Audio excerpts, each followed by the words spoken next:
lebih taat peraturan. Kemudian mendorong kepada kepatuhan. Nah, konsekuensi ini dibuat oleh guru dan murid. Jadi di kelas ini bisa dilakukan kesepakatan antara guru dan murid. Jadi tidak sepihak, bukan hanya guru saja yang membuat peraturan, tapi sudah kesepakatan antara guru dan murid. Kemudian mencoba mengontrol anak dengan penguatan positif.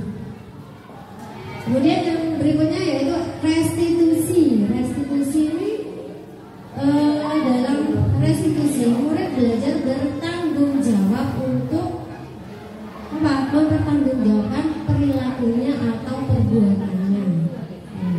Jadi saat anak-anak melakukan kesalahan, dia akan belajar bertanggung jawab bagaimana cara menyelesaikan masalah yang dia perbuat. Jadi misalnya dia melakukan kesalahan dengan memukul teman.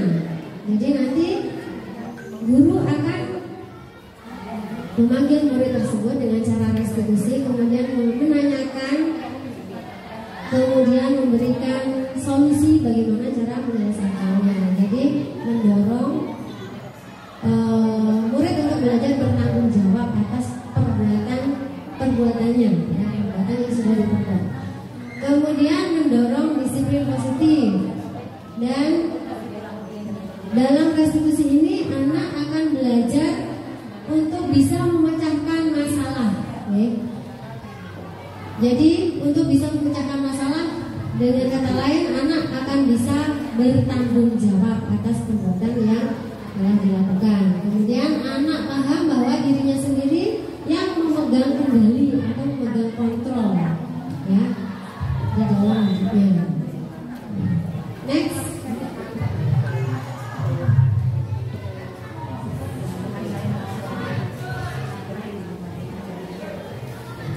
Nah, ini ada beberapa contoh perilaku anak-anak. Ini yang termasuk hukuman atau konsekuensi yang mana nanti saya akan memberikan hadiah. Oke, sekarang monggo ini dikerjakan. Ada lima pernyataan ya, tindakan guru ya. Ini termasuk hukuman atau konsekuensi. Kalau hukuman tadi dilakukan sepihak oleh guru, kalau konsekuensi adanya apa? Konsekuensi adanya kesepakatan antara guru dan murid. Jadi dari 5 pernyataan ini termasuk apa? Nomor 1, apakah termasuk hukuman atau konsekuensi? Monggo, siapa yang cepat? Dia dapat. Dia dapat. Ada door prize.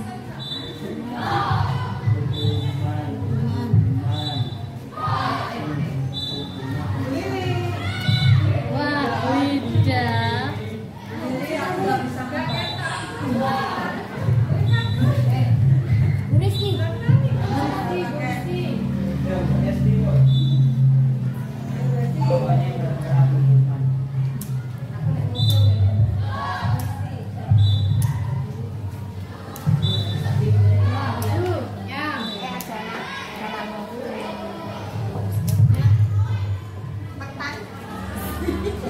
Tinggal itu, guys. Masih banyak teman-teman. Ada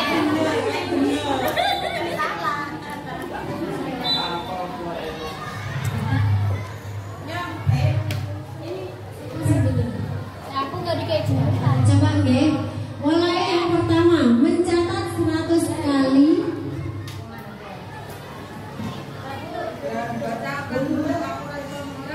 Mencatat 100 kali di dalam buku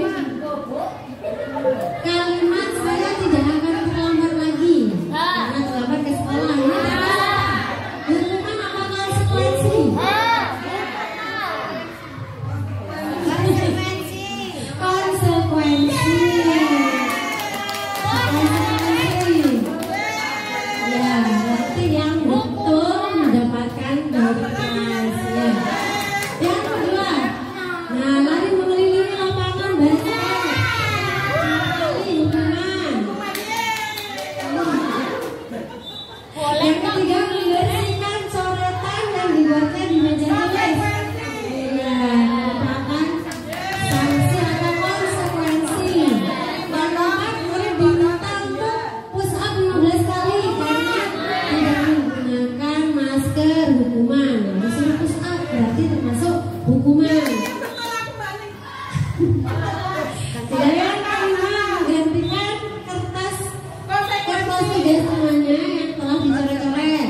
Nah, ini termasuk konsekuensi. Ini baru siapa? Wih.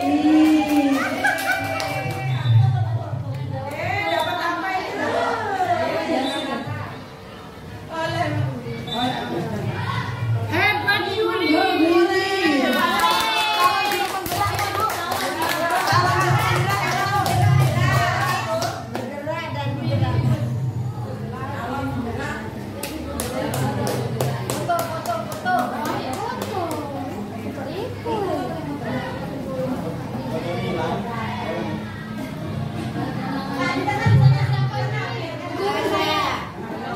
Iya saya. Oh pas beragam. Maju deh. Oh saya maju.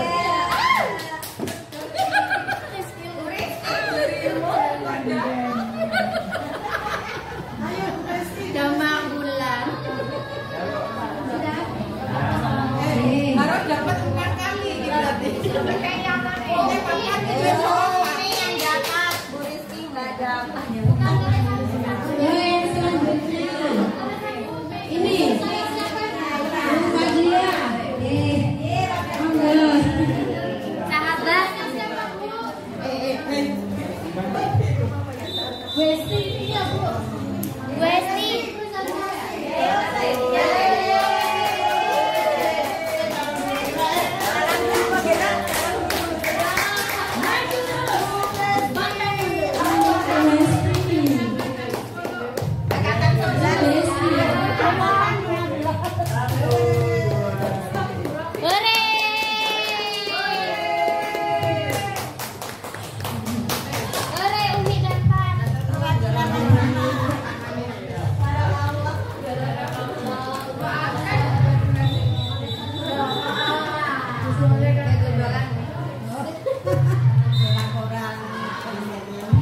Pemenangnya adalah Yuliana.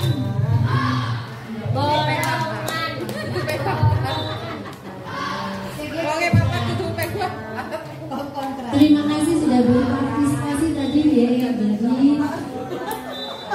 Semoga bermanfaat. Nah, kita lanjutkan lagi. Nah, ini ada hukum tapi dihukum dengan penghargaan. Nah, saat kita berulang kali menjanjikan hadiah kepada anak-anak, berperilaku bertanggung jawab atau kepada seorang murid agar mempelajari sesuatu yang baru atau kepada seorang karyawan agar melakukan pekerjaan yang berkualitas.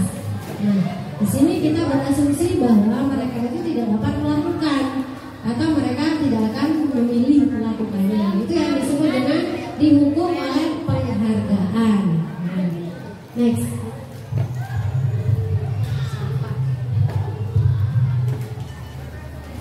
Alfikon. Nah, ini di sini ada beberapa teori Alfikon mengenai penghargaan. Yang pertama yaitu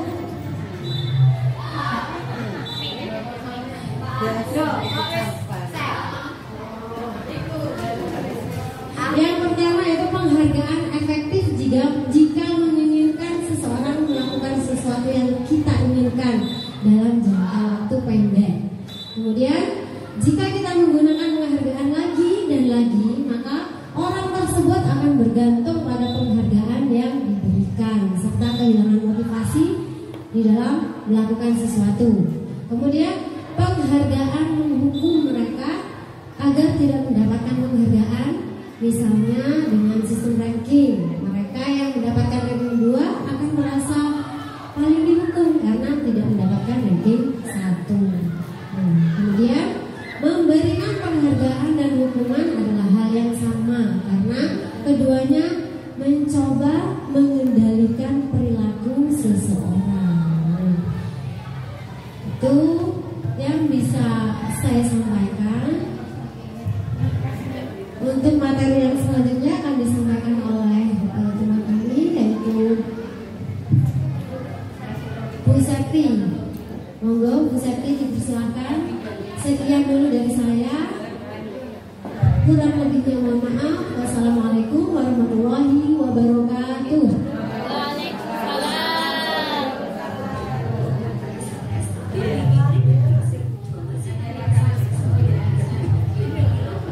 Monggo Bu Septi. Assalamualaikum warahmatullahi wabarakatuh. Ya, mari kita bernyanyi bersama biar tidak tegang. Satu, dua, tiga. Bapak Ibu. Oh, jangan itu.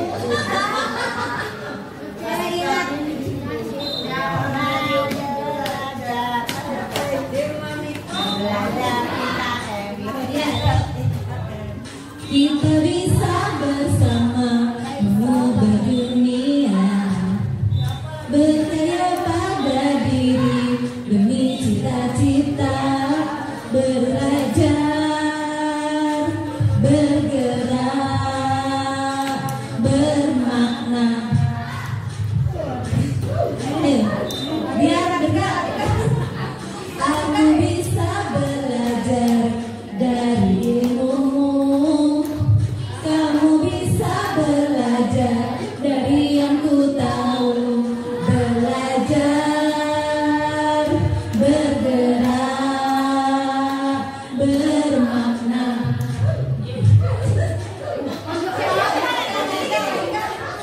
Semua guru, semua murid, semua guru, semua murid, semua guru, semua murid, semua murid, semua murid, semua guru. Meski berbagai budaya, berbagai usia, dan ingatlah bahwa kita insan yang merdeka. Belajar, bergerak, bermakna.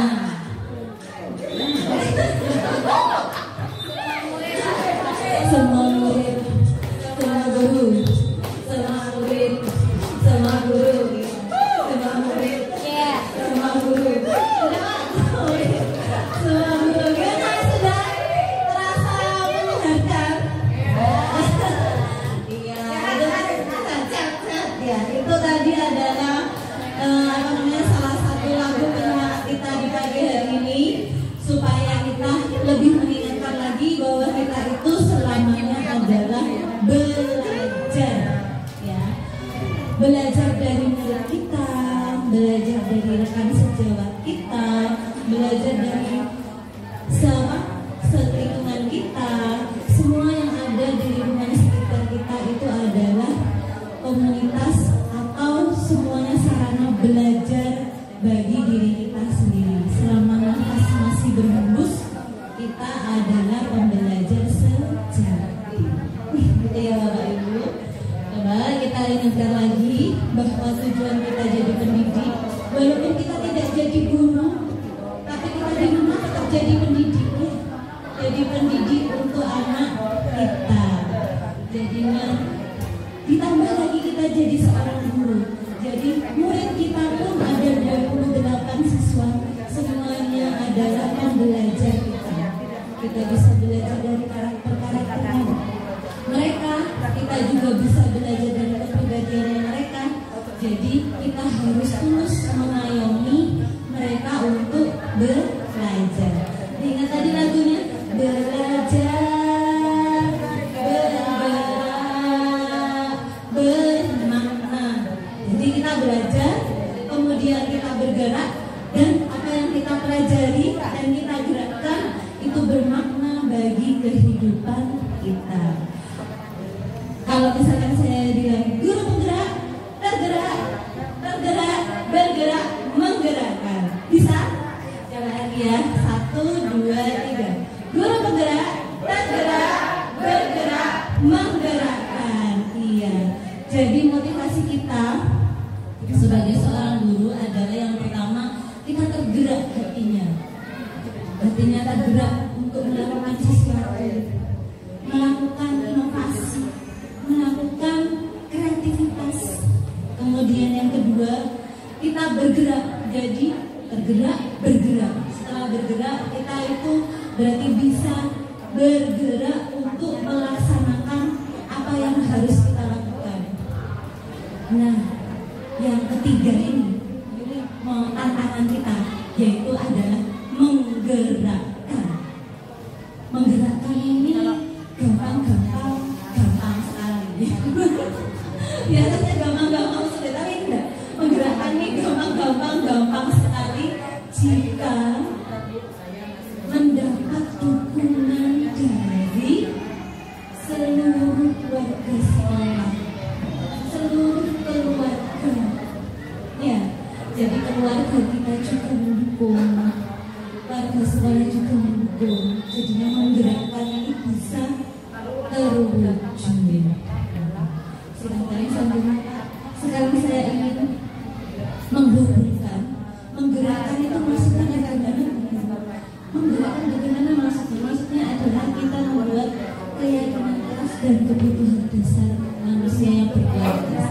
Kita video ini.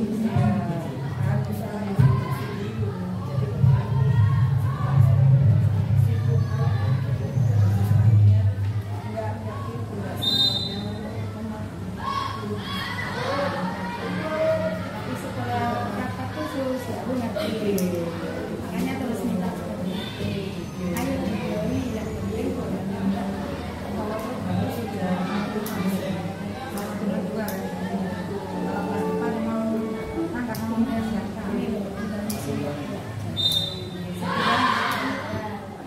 kira nanti 15 Desember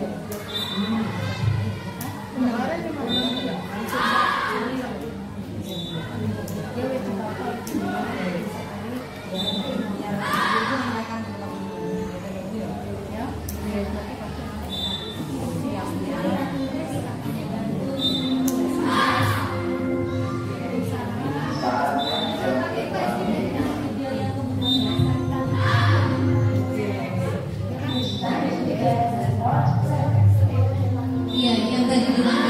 saya mau menampilkan dulu video kebutuhan dasar. Jadi nanti Bapak Ibu bisa menganalisis kebutuhan dasar manusia. Jadi kita itu sebagai manusia bukan hanya untuk hidup, tetapi tidak ada maknanya. Ya, kemudian tapi kita harus melakukan sesuatu. Kita harus mengetahui apa sih manusia itu kebutuhannya apa. Nah, coba dilihat dulu. Ya, yang dari pertama itu kebutuhan dasar. Nah ini boleh di zoom, boleh dibesarkan apa? Di layar tidak apa? Langsung di bawah. Ini dia di bawah betul. Nah iya itu betul. Kita nggak bisa ya. Nggak apa-apa, udah sudah aja guys. Jalankan aja.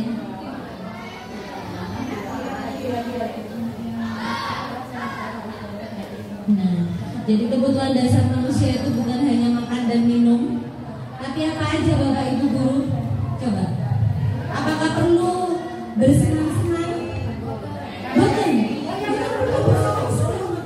Perlu sekali. Iya. Bukan kita tidak mau bersenang-senang.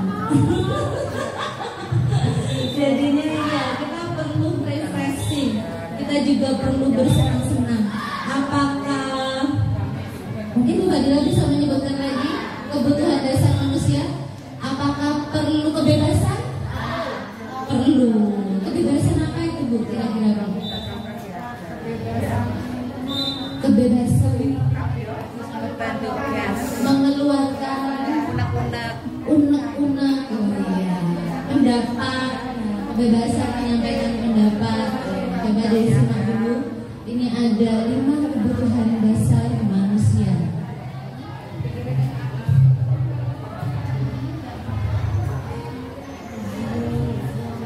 Sudah? Ya, ini kebutuhan dasar untuk merasa belonging.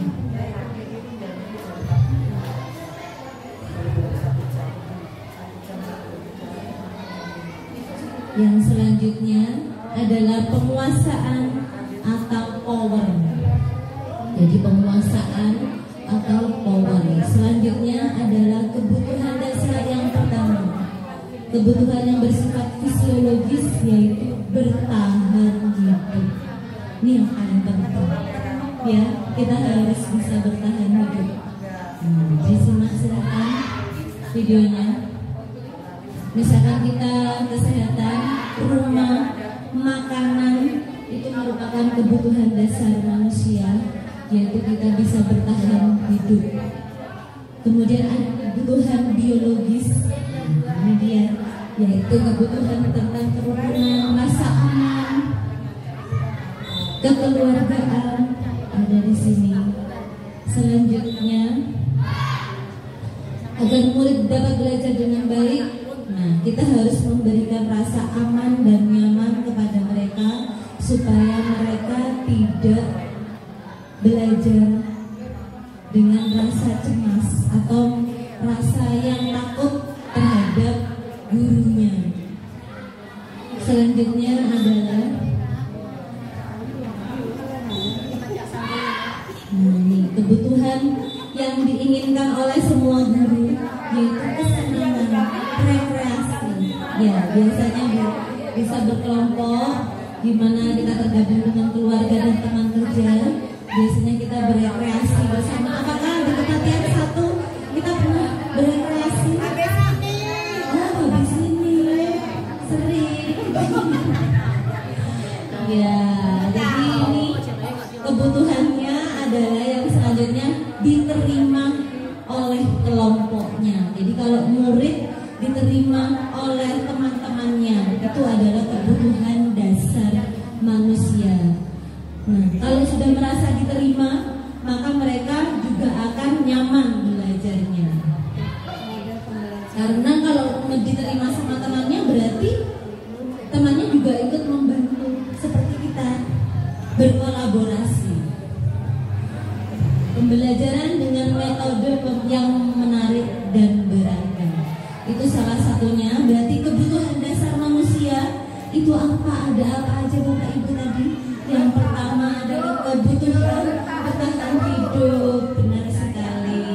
Kemudian ada, betul sekali, diterima di kelompoknya, kebutuhan biologis. Kemudian ada kebutuhan rasa aman, ya. Dan selanjutnya kebebasan dan penguasaan. Sudah Pak? Silakan ditulis di kanvas tadi yang bisa. Terima kasih. Nah, itu ibu-ibu. Jadi ibu dan bapak itu adalah keempat kebutuhan dasar yang harus kita berikan kepada siswa-siswi atau kepada murid-murid kita, supaya mereka apa? Supaya mereka dapat belajar dengan nikmat, senang. Jadi setiap ke sekolah, aku ingin pergi ke sekolah nih. Kalau kita nggak suka libur, kenapa? Karena aku nggak ketemu teman-teman, aku nggak ketemu guru. Timbulkan rasa-rasa yang seperti itu. Jadi kami memberikan fasilitas kepada Bapak Ibu melalui program-program kami, yaitu beberapa program-program guru penggerak yang tadi sudah dibilangkan sama Bu Emi. Nah, itu juga bisa menunjang untuk pembelajaran kita. Tetapi sebelum melakukan hal tersebut, kita harus membentuk keyakinan kelas terlebih dahulu. Tadi Bu Mami sudah menjelaskan mengenai kesepakatan kelas. Kemudian kesepakatan kelas ternyata berbeda dengan peraturan kelas. Kalau peraturan kelas itu sudah dibuat tata tertib. Kalau kesepakatan kelas sudah dibuat kesepakatan antara guru dan murid dan teman-temannya. Tapi kalau keyakinan kelas apa ya? Jika keyakinan kelas ini, nah keyakinan kelas ini adalah sebuah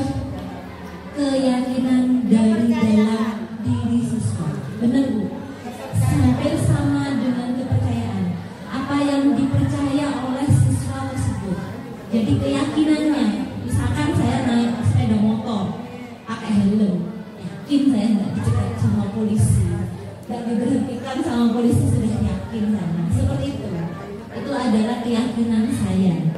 Nah, keyakinan kelas ini dapat berupa pernyataan. Jadinya siswa kita diajak diskusi. Kalau misalkan anak-anak sedang melakukan suatu tindakan, kita lakukan diskusi. Keyakinanmu itu apa bagi ke sekolah? Ya, aku yakin Bu, nanti aku pasti dapat PR. Loh iya, nanti aku pulangnya dapat PR ya. Misalkan. Kemudian keyakinan kelas itu bisa dibuat sebuah pernyataan. Jadi setiap anak itu keyakinannya bisa berbeda-beda. Atau keyakinannya, oh iya nanti aku pasti senang deh, karena nanti aku ada proyek. Oh aku nanti ada percobaan. Oh aku nanti ada sholat berjamaah. Aku senang deh pasti Bu. Nah itu keyakinan kayak gitu. Jadi tapi keyakinan kelas ini dibuatnya dalam bentuk positif. Ya, dalam bentuk positif dan juga diterapkan di lingkungan tersebut, serta guru hendaknya ikut berkontribusi menanyai siswanya keyakinan kelasnya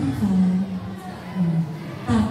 Ini pun misalkan siswa kita sedang melakukan kesalahan, itu juga bisa kita tanyai, kamu tadi terlambat sekolah? Iya Bu Guru. Jadi kita tidak boleh langsung memberikan ultimatum atau mengecap siswa tersebut. Kamu sudah terlambat ya? Ayo sekarang kamu harus push up. Itu tidak boleh. Tapi kita harus bertanya dulu. Kenapa kok bisa terlambat sekolahnya? Terus kenapa? Karena aku misalkan, karena aku tadi bangunnya kesiangan Bu. Terus kita tanyain, mengapa bangunnya bisa kesiangan? Gitu. Jadi kita sebagai seorang guru itu welas asih dulu yang ditanamkan. Karena tadi malam aku itu begadang Bu. Aku tuh suka sekali lihat drama. Jadinya sampai malam. Kemudian ditanyain lagi, bisa tidak? Misalkan kita berikan solusi.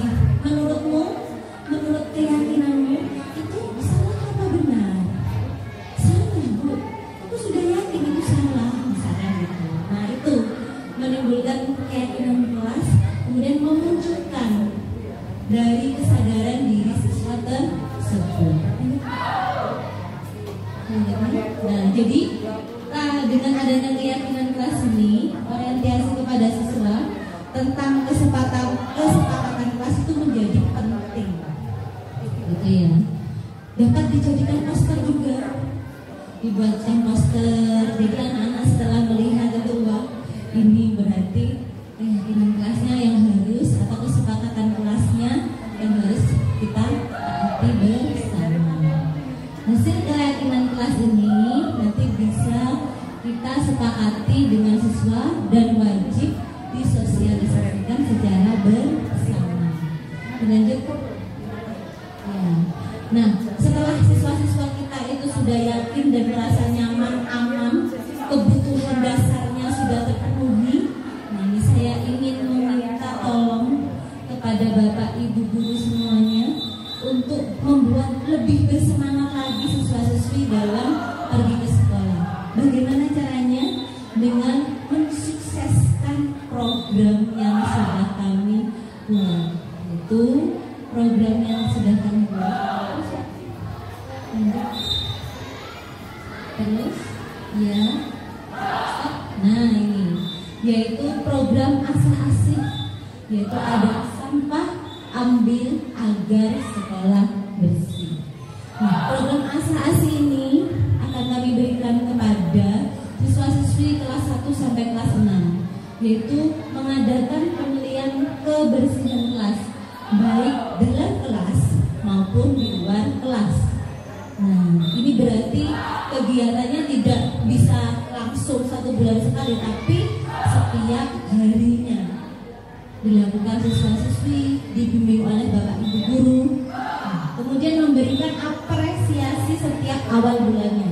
sudah kami sediakan piala apresiasinya, piala bergilirnya. Jadi pada saat upacara akan kami sebutkan, siapakah kelas yang terbersih hari ini? Siapakah kelas terbersih bulan Oktober? Dimulai bulan Oktober ya, di bulan Oktober. Nah, ini. Jadi awal bulan besok sudah diadakan penilaian kebersihan kelas. Jadi setiap kelas program ini berkelanjutan. Jadi setiap bulannya akan diadakan penilaian untuk kebersihan kelas. Siapa yang menilai? Apakah Bu Aning? Tidak, Bu Aning sibuk. Bu Aning nanti yang jadi juara kelasnya Bu Aning semua ya. Setiap bulannya. Jadi saya tidak mau kalau hari Bu Aning aja yang jadi penilaian. Terus apakah guru yang lain juga tidak? Loh, siapa penilainya terus? Bu Eni. Nah, ini dia. Kita akan membentuk pemilihan duta kebersihan kelas. Nah, dari duta kebersihan kelas ini akan dipilih oleh wali kelas masing-masing sebanyak satu orang, satu kelas satu. Nanti akan disetorkan namanya ke Bu Aning. Ini yang menilai. Jadi mereka yang akan berkeliling setiap harinya. Karena kita tahu bahwa murid-murid itu nggak bisa diam, nggak bisa. Jadi kita bikin mereka itu aktif. Mereka akan berkeliling. Kelasmu, loh ini kok dinilai bagus. Masih banyak sampah. Mereka itu detektif yang paling jeli. Jadi kita memberikan tugas kepada mereka. Kita memberikan tanggung jawab yang akan membuat mereka bangga, yang akan berkolaborasi dari 24 siswa. Ini nggak bagus ini, jangan dinilai bersih. Nah, itu pasti akan sejujurnya, ya, akan sejujurnya. Begitu ya Bapak Ibu, sanggup melaksanakan? Apakah kira-kira anak bisa ya? Bisa. Bisa. Saya bisa. Iya. Yuk, guru bergerak, menggerakkan. Ya, kita berarti akan menggerakkan anak-anak. Ya, Bapak Ibu, kita akan bergerak mewujudkan sekolah kita bersih dari kelas ke kelas. Bukan hanya di dalam kelas, tapi juga di luar kelas.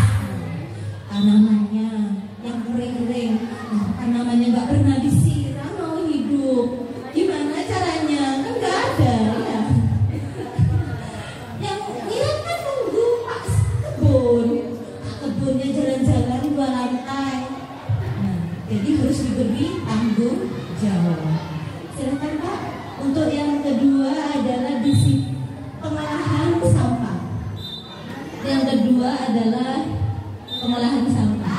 Ya, pengolahan sampah ini, program pengolahan sampah ini, kalau yang kemarin kita sudah membuat ekobrik, ya Bapak Ibu, ya, sudah terjual ekobriknya, terjual ke murid. Ya, ada yang sudah rusak ekobriknya. Nah, sebab ada beberapa faktor, karena kita belum melakukan sosialisasi dulu, mendatangkan narasumber yang terpercaya. Jadi kita harus berkolaborasi dengan seorang narasumber atau LMS, LSM,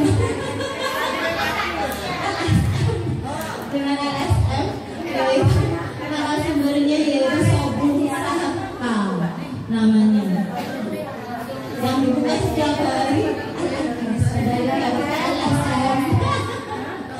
Iya, jadinya ini pengolahan sampah ini akan dilakukan setiap kelas mulai bulan Oktober.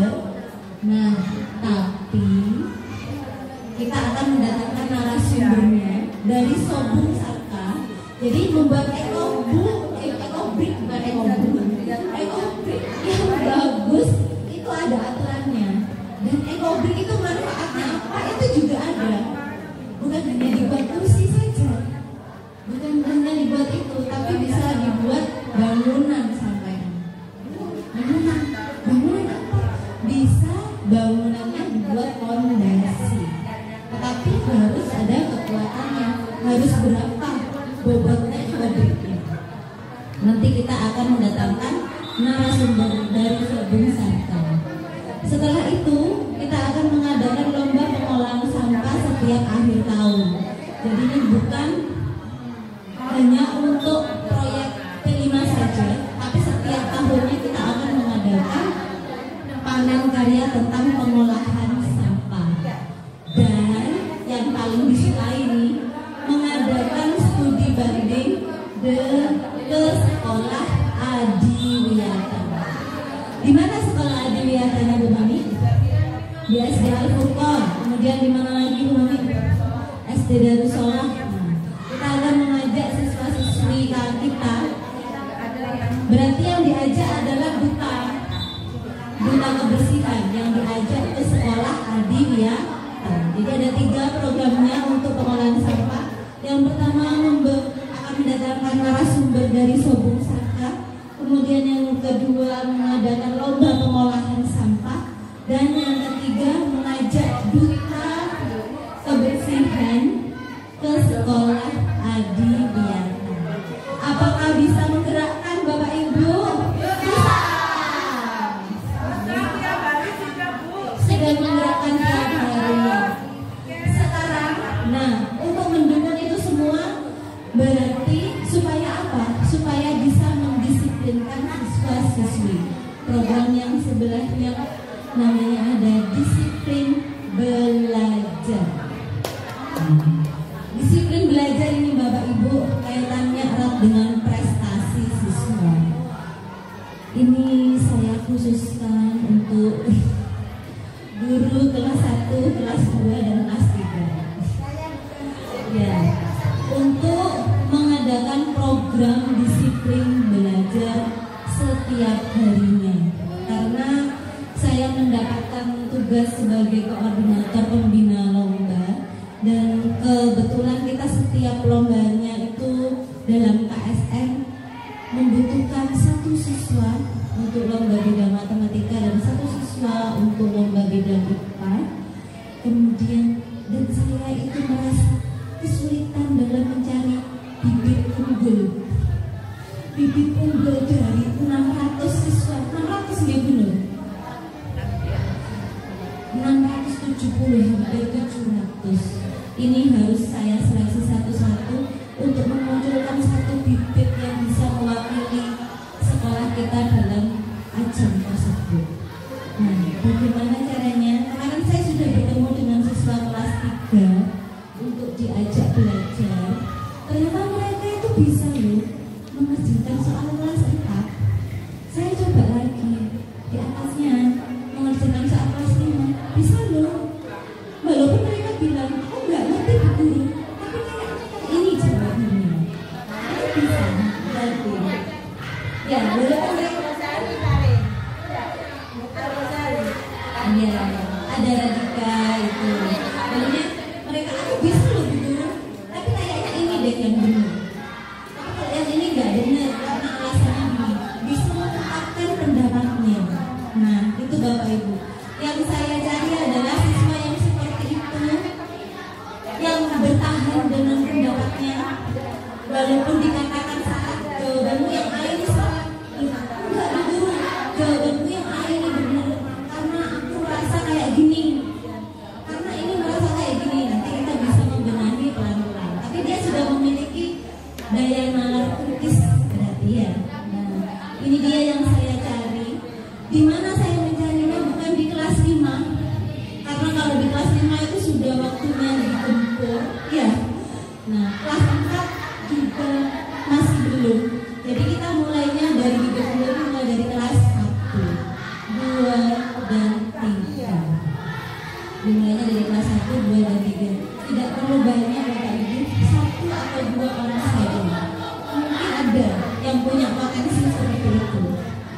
Walaupun misalkan nggak ada, kayaknya anaknya diam-diam saja. Tapi coba diberikan literasi. Nanti saya akan bikinkan jadwal. Nah, jadwalnya ini jadwal pembinaan itu Bapak Ibu sendiri yang membuat. Bagaimana bisa setiap hari di bisa ada saat jam istirahat. Misalkan jam istirahat kita sambil menjaga murid di depan, langsung anak-anak itu bisa duduk di samping mengerjakan soal satu atau nomor, atau membaca namanya nanti majalah kuak. Saya akan memberikan majalah kuak di kelas 1, 2, dan 3. Nanti bisa dibaca. Itu kemampuan literasinya. Jadi nanti bisa ditanyakan. Biasanya anak-anak yang kritis itu muncul ide, Bu, kenapa di majalah ini seperti ini? Itu memunculkan pertanyaan dari siswa. Seperti itu. Jadinya nanti saya akan memberikan list programnya, nomor, nama peserta didiknya itu siapa. Gak perlu banyak, 1 atau 2 siswa aja. Jadwal pembinaannya itu hari apa? Setiap istirahat, gak apa-apa. Setiap pulang sekolah juga gak apa-apa. Ya, kemudian mata pelajaran yang dibina itu yang apa? Misalkan pelajarannya matematika. Bu, aku hanya ingin hafalan berhitung aja, tidak masalah. Gitu. Dan materi pembinaannya apa? Begitu ya Bapak Ibu. Nanti kemungkinan 1 bulan sekali saya minta datanya. Itu. Terima kasih. Siap berkarya dan menggerakkan? Siap. Iya, terima kasih dukungannya. Yang selanjutnya adalah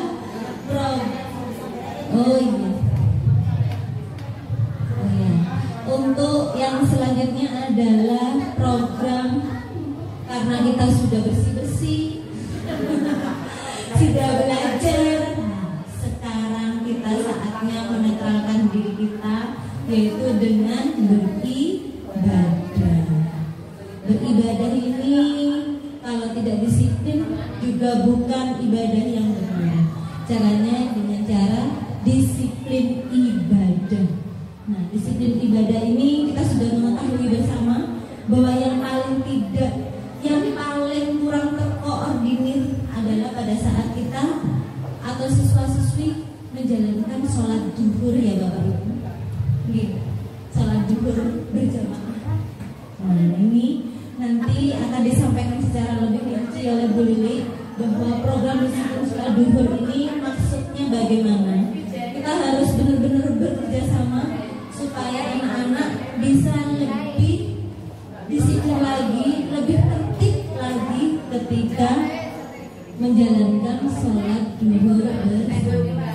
Guru penggerak, menggerakkan. Iya, itu tadi beberapa yang sudah saya sampaikan. Nah, untuk refleksi, saya ingin Bapak Ibu membawa HP masing-masing. Sudah? Coba dibuka Bu webnya, kemudian Google-nya dibuka dulu. Saya ingin memberikan refleksi tentang apa yang telah saya sampaikan dengan melakukan sebuah game. Game apa ya? Aksi nyata, sebentar ya.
Mana gamenya? Wisis.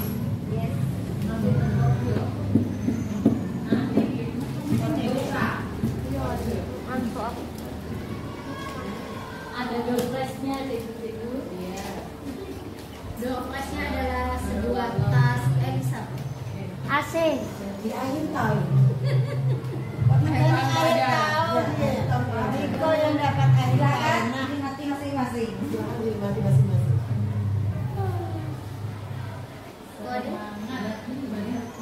Mana itu jus? Ini buat putri ada nggak? Sisi absen Bu Trias. Sudah habis. Waktunya habis. Makanya Bu. Nutrias habis. Aku menyambut pesan ini. Gimana? Kode game-nya apa ini ya? Sampai kelas gak oleh hadiah, wes. Ada lebih banyak.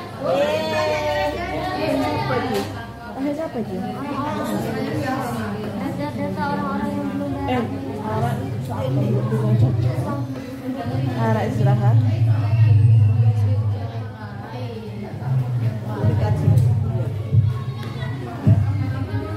Baik, Bapak Ibu sekalian, sambil menunggu, jadi saya akan menyampaikan program dari program aksi nyata saya mengenai disiplin sholat zuhur.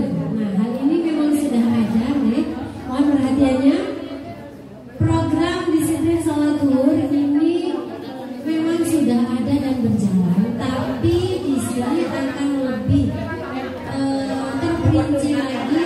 Saya mengadakan aksi nyata yaitu dengan jadwal yang sudah ada. Kita mohon perhatiannya, coba saya bacakan lagi. Ini berhubung guru PAI pada hari Senin, Selasa, Rabu setiap jam 11.30 itu masih ada BTA. Jadi kami terkendala tidak bisa mendampingi anak-anak untuk sholat zuhur bersama di musola. Jadi mohon kerjasamanya bagi guru-guru kelas rendah yang pada saat jadwalnya guru PAI masih belum bisa mendampingi, yaitu